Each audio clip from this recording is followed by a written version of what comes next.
আমাৰ খেৰাজখাট উচ্চতৰ মাধ্যমিক বিদ্যালয়ৰ 1950 চনত প্ৰতিষ্ঠা লাভ কৰি আজি 75 বছৰীয়া যাত্ৰাৰ অন্তত আজি আমি এই উচ্চতৰ মাধ্যমিক বিদ্যালয়ৰ প্ৰাংগণত মহাৰাজৰ জয়ন্তী উদযাপন কৰিছোঁ 3 দিনীয়া কাৰ্যসূচী 16, 17, 18 তাৰিখ। তাৰে প্ৰথম দিনা কাৰ্যসূচী কালি আমি বৃক্ষৰোপণ, তোৰণ উন্মোচন, অন্যান্য কাৰ্যসূচীৰ লগতে আমাৰ উপসমিতিৰ পৰ্যালোচন বৈঠক আৰু ৰাতিলৈ আমাৰ নাটক ইতিমধ্যে মঞ্চস্থ হৈ গৈছে।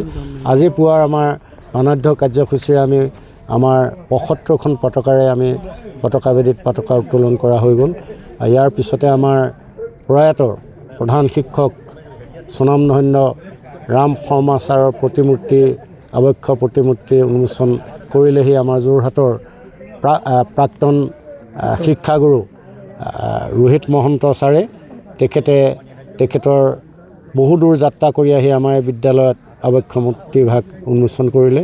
ইয়াৰ পিছতে আমি নুমলীগড় শোধনাগাৰৰ আৰ্থিক সাহায্যত আমাৰ বিদ্যালয়ৰ 3টা কোঠা নিৰ্মাণ কৰা হৈছিলে, সেই স্মৃতি ভৱন আমি উন্মোচন কৰা হৈছে। ইয়াৰ পিছৰ কাৰ্যসূচী আমাৰ আছে, আজি মূল কাৰ্যসূচী হ'ল আমাৰ প্ৰাক্তন ছাত্ৰ ছাত্ৰী সন্মিলন। অসমৰ বিভিন্ন প্ৰান্তত তথা অসম বুলিয়ে নহয়, অৰুণাচল বা ভাৰতবৰ্ষৰ বিভিন্ন ঠাইত যিসকল ছাত্ৰ ছাত্ৰী ইয়াৰ পৰা অধ্যয়ন কৰি তেওঁলোকে কৰ্মৰত হৈ আছিলে বা অন্যান্য ব্যৱসায় বাণিজ্যত জড়িত হৈ আছে, তেখেতসকল আহি ইয়াত উপস্থিত হৈছে। তেখেতসকলক লৈ আমি তেখেতসকলৰ মনৰ কথাৰ মাজলৈ সোমাই যাবৰ কাৰণে আমি প্ৰাক্তন ছাত্ৰ সন্মিলন আজি অনুষ্ঠিত কৰিম। আৰু সকলোকে প্ৰণাম জনাই যাতে এই 2 দিনীয়া কাৰ্যসূচীত সকলোৱে অংশগ্ৰহণ কৰে তাৰ কাৰণে অনুৰোধ জনাইছোঁ। এই 75 বছৰীয়া এই স্কুলখনৰ 75 বছৰ হ'ল এতিয়া। জ্বলন্ত সূৰ্য 75টা স্কুলখনলৈ চাই আছে, পোহৰ বিলাইছে। শিক্ষকসকলে তাহানি কালত যেনেকৈ পঢ়াইছিলে, নতুন শিক্ষকসকলে ইয়াত বৰ্তমান কৰ্মৰত সেই শিক্ষকসকলে কেনেকৈ পঢ়াইছে সেইখিনি চাইছে।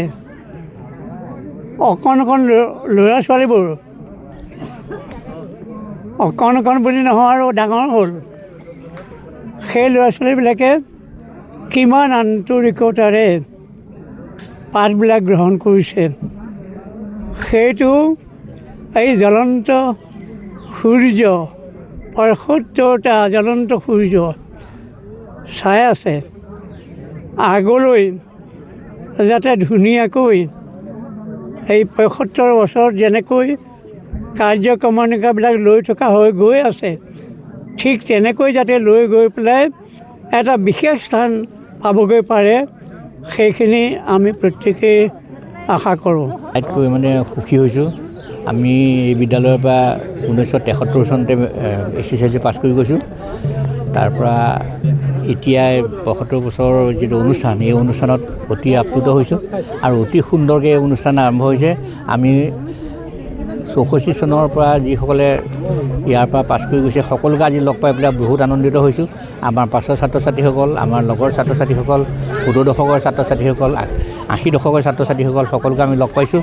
আৰু ইতিমধ্যে ছাৰৰ, আমাৰ প্ৰধান শিক্ষক ৰাম ছাৰৰ যি মূৰ্তি প্ৰতিষ্ঠা কৰা উন্মোচন কৰা হ'ল, তাত আমি অতি আনন্দিত হৈছোঁ আৰু আৱেগিক হৈছোঁ। কাৰণ চব কথাই মনত পৰিছে, ছাৰে আমাক কেনেকৈ পঢ়াইছিলে, কেনেকৈ ইংৰাজী পঢ়াইছিলে, গ্ৰামাৰ কেনেকৈ পঢ়াইছিলে, ললিত সভাপতি ছাৰ কেনেকৈ গ্ৰামাৰ পঢ়াইছিলে, গোটেইবোৰ কথা মনলৈ আহিছে। আৰু গোটেই পৰিৱেশটোত সেই তাহানি খেৰাজখাট হাইস্কুলৰ কথা মনত পৰি আহিছে। মই এই বিদ্যালয়ত যেতিয়া বৰ্ডিং আছিলে, বৰ্ডিঙতে আছিলোঁ আৰু তাতে মাণিক হাজৰিকা বুলি এজন ছাৰ আছিলে আমাৰ, সেই ছাৰৰ লগতে মই ক্লাছ 4ৰ পৰা 9লৈকে আছিলোঁ। তাৰপৰা ছাৰ ইয়াৰ পৰা উঠি যোৱাৰ কাৰণে যেনিবা আমি বৰ্ডিঙত থাকি গ'লোঁ। গতিকে সেইটো হ'ল আমাৰ অৱস্থা আৰু ক'ব নোৱাৰা হৈ গৈছোঁ আনন্দত।